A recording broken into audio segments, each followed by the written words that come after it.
तो without wasting time आज का वीडियो शुरू करते हैं। तो आज हम इस वीडियो में डिवीज लैब के ऊपर बात करने वाले हैं। आज इस स्टॉक में 5% की जोरदार गिरावट देखने को मिली। ये गिरावट इतनी बड़ी है, इतना अंदाजा आप इसी बात से लगाइए कि इतना रिटर्न एफडी में हमें साल भर में मिलता है। तो यानी कि यहाँ पे खूब त्रासदी का माहौल था। तो जब त्रासदी का माहौल हो तभी हमें किसी कंपनी में इन्वेस्ट करना है, तभी हमें लॉन्ग टर्म में काफ़ी अच्छा फायदा मिलेगा। लेकिन किसी कंपनी में इन्वेस्ट नहीं करना है। तो इसीलिए सबसे पहले हमें जानना चाहिए कि क्या ये कंपनी लॉन्ग टर्म के लिए इन्वेस्ट करने के लिए अच्छी है भी कि नहीं। तो देखिए, ये कंपनी बेसिकली फार्मास्यूटिकल सेक्टर की दिग्गज मार्केट लीडर कंपनी है। अब देखिए, अगर फार्मास्यूटिकल सेक्टर ग्रो होगा तो इस कंपनी का भी ग्रो होना ऑलमोस्ट तय है, क्योंकि ये कंपनी मार्केट लीडर कंपनी है। तो सबसे पहले हमें जानना चाहिए कि फार्मास्यूटिकल सेक्टर क्या आगे जाके ग्रो होगा। देखिए, आज के समय में जैसे जैसे बीमारी आ रही है, हर दिन कोई ना कोई नई बीमारी आ जा रही है, तो फार्मास्यूटिकल सेक्टर का भी ग्रो होना तय है। यानी कि चलिए, फार्मास्यूटिकल सेक्टर में हम थोड़ी मोड़ी एलोकेशन के साथ इन्वेस्ट करके चल सकते हैं। अब देखिए, हमें फार्मास्यूटिकल सेक्टर के बारे में ज़्यादा नॉलेज नहीं है, तो हमें इन्वेस्ट नहीं करना चाहिए, चाहे कैसी कंपनी हो, क्योंकि देखिए कन्विक्शन ही नहीं बैठ पाएगा। मतलब क्या, कंपनी के बारे में कुछ जानते ही नहीं है एंड तब इन्वेस्ट कर दे रहे हैं। एंड जब यहाँ से थोड़ा प्रॉफिट हो जाएगा तब आप बेच देंगे, या थोड़ा और लॉस हो जाएगा तो आप बेच देंगे। तो इसीलिए पहले कन्विक्शन बैठाइएगा।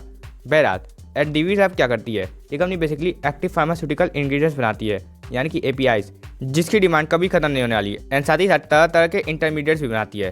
तो हमने ये तो जान लिया कि कंपनी करती क्या है एंड हाँ, सेक्टर में ग्रोथ है। तो चलिए अब जानते हैं कि कंपनी के टेक्निकल्स क्या बता रहे हैं। तो देखिए, आज 5% की गिरावट के बाद ये स्टॉक अपने काफ़ी अच्छे सपोर्ट जोन के आसपास आ गया है, जो कि सिंपली लेवल 3500 का। ऐसा क्यों, आप यहाँ पे 5 पे देखने का प्रयास कीजिए। तो देखिए, इस स्टॉक ने एक बार यहाँ पे सपोर्ट लिया था, फिर देखिए जब यहाँ से ऊपर आया तो यहीं पे एक बार रेजिस्टेंस लिया था, फिर उसके बाद देखिए इस लेवल तक आया ही नहीं। एंड फिर जब उसके बाद यहाँ पे गिरावट के बाद आया तो फिर देखिए यहाँ पे एक बार सपोर्ट लिया, फिर यहाँ पे एक बार सपोर्ट लिया, फिर उसके बाद देखिए यहाँ पे कितनी बार सपोर्ट लिया। यानी कि 3500 के लेवल को ये स्टॉक नियर टर्म में काफ़ी अच्छे से रिस्पेक्ट कर रहा है। तो अगर मान लीजिए हमारा इस कंपनी में कन्विक्शन है, तो हमें इस कंपनी में इस लेवल पे थोड़ा इन्वेस्टमेंट करना शुरू कर देना चाहिए, बजाय इसके कि 5% मार्केट गिर गया तो हम क्या करें। एंड जो लोग इन्वेस्ट कर चुके हैं एंड अगर उनकी एलोकेशन थोड़ी कम है तो वो लोग इस लेवल पे एवरेजिंग करना शुरू कर सकते हैं। एंड देखिए, 3500 का लेवल तो फर्स्ट लेवल है, इस लेवल पे आप इन्वेस्टमेंट करना शुरू कर सकते हैं। जैसे 10 शेयर है तो 5 शेयर इस लेवल पे खरीद लिए। लेकिन मान लीजिए कभी आपको स्टॉक मार्केट की गिरावट के चलते 3350 के लेवल के आसपास मिल जाए, तो वहाँ पे काफ़ी अच्छी बाइंग अपॉर्चुनिटी बन सकती है, क्योंकि वहाँ पे भी इस स्टॉक का काफ़ी अच्छा सपोर्ट जोन है। ऐसा क्यों, आप यहाँ पे देखने का प्रयास कीजिए। तो देखिए, यहाँ पे इस स्टॉक ने इसी लेवल के आसपास कितनी बार रेजिस्टेंस लिया था, जब फाइनली इस लेवल को तोड़ दिया तो देखिए यहाँ पे कितनी बार सपोर्ट लिया। फिर देखिए जब मार्केट में एक बार गिरावट थी तो यहाँ पे भी इस स्टॉक ने एक बार सपोर्ट लिया। तो मान लीजिए बाई चांस गिरावट कंटिन्यू हो जाती है तो हमें डरना नहीं है एंड 3350 के लेवल के आसपास थोड़ी और इन्वेस्टमेंट करनी है। एंड साथ ही साथ अगर हम नियर टर्म में इस कंपनी की चाल देखने का प्रयास करें कि ये कंपनी मूव कैसे कर रही है, तो देखिए क्या हो रहा है, इस कंपनी में थोड़ा ऊपर जा रही है, फिर उसके बाद लिफ्ट की तरह नीचे आ रही है, फिर थोड़ा ऊपर जा रही है, फिर लिफ्ट की तरह नीचे आ रही है, फिर थोड़ा ऊपर जा रही है, फिर लिफ्ट की तरह नीचे आ रही है। तो इस पैटर्न के हिसाब से इस स्टॉक का एक सपोर्ट जोन यहाँ कहीं बनना चाहिए, जो कि सिंपली लेवल 3350 का। तो देखिए, आपको मार्केट को टाइम करने नहीं जाना है कि आप 3350 के आसपास ही इन्वेस्ट करेंगे।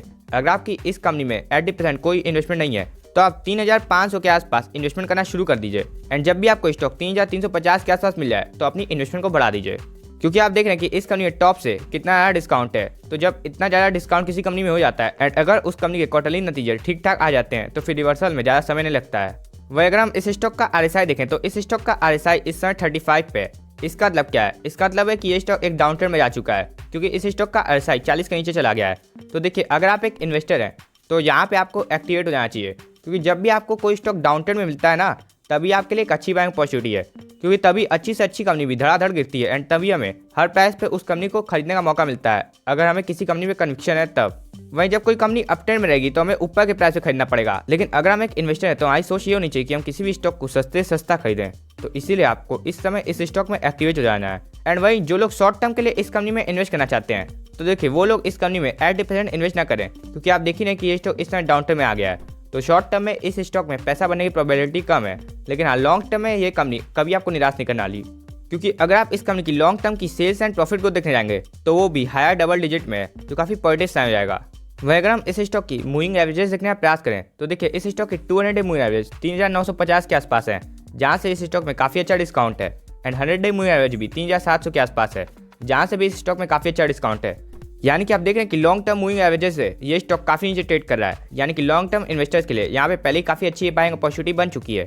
एंड साथ ही साथ अगर हम यहाँ पे एक बात देखने का प्रयास करें तो देखिए शॉर्ट टर्म इन्वेस्टर जो लोग हैं, तो देखिए पिछले ट्रेडिंग सेशन में ये स्टॉक ने 50 डे एंड 20 डे दोनों मूविंग एवरेज के आसपास सपोर्ट लिया था, लेकिन आज उसको काफ़ी धड़ल्ले से ब्रेक कर दिया है। तो यहाँ पे ये स्टॉक वीक स्टॉक हो गया है। तो इसीलिए आपको शॉर्ट टर्म में इस कंपनी में इन्वेस्ट नहीं करना है। हाँ, वही लॉन्ग टर्म इस कंपनी में इन्वेस्ट करके चल सकते हैं, क्योंकि देखिए ये स्टॉक अपने 4 मूविंग एवरेज के नीचे मिल रहा है। वह अगर हम इस स्टॉक की हेकेनेसी कैंडलस्टिक देखने का प्रयास करें जो कि हमें ग्रीड एंड फेयर का बताती है, तो देखिए लॉन्ग टर्म में ये कंपनी किसी को भी निराश नहीं करती है, क्योंकि आप यहाँ से यहाँ तक इस कंपनी का चार्ट पैटर्न देखने का प्रयास कीजिए तो देखिए थोड़ा मोड़ा बीच में करेक्शन तो आता है, लेकिन उसके बाद क्या होता है, ये करेक्शन को फिल भी कर देती है एंड कंपनी अच्छा प्रॉफिट भी देती है। फिर यहाँ पे एक बार करेक्शन आया, फिर देखिए फिल कर दिया, फिर यहाँ पे एक बार करेक्शन आया, फिर फिल कर दिया इस करेक्शन को, फिर यहाँ पे करेक्शन आया, फिर फिल कर दिया एंड बड़े दिन बाद इस स्टॉक में इतना बड़ा करेक्शन देखने को मिला है। तो इसीलिए हमें इस फियर के माहौल में इन्वेस्ट कर देना है, क्योंकि फिर इसके बाद जब ग्रीड का माहौल आएगा तो हमें काफ़ी अच्छा फायदा मिलेगा। एंड अगर हम इस कंपनी में इन्वेस्ट करते हैं तो हम इस कंपनी के अपने पोर्टफोलियो में मैक्सिमम एलोकेशन 6% तक की भी दे सकते हैं, क्योंकि ये काफ़ी शानदार कंपनी है जो सालों साल हमारे पैसों को कंसिस्टेंटली बढ़ाती रहेगी। एंड अगर आप अपना पोर्टफोलियो फ्री ऑफ कॉस्ट इसी चैनल पर रिव्यू करना चाहते हैं तो आप डिस्क्रिप्शन एंड कमेंट में दी गई जीमेल आईडी पे हमें अपना पोर्टफोलियो भेज सकते हैं। हम आपका पोर्टफोलियो फ्री ऑफ कॉस्ट इसी चैनल पर रिव्यू कर देंगे एंड हम आपकी सिक्योरिटी का भी पूरा ध्यान रखेंगे। एंड अगर आपको वीडियो नहीं लगा तो आप हमारे चैनल को सब्सक्राइब मत कीजिएगा, लेकिन अगर आपको वीडियो इन्फॉर्मेटिव लगा तो आप हमारे चैनल को सब्सक्राइब कर सकते हैं। तो मिलते हैं नेक्स्ट वीडियो में, तब तक के लिए दिस सिद्धांत साइनिंग ऑफ।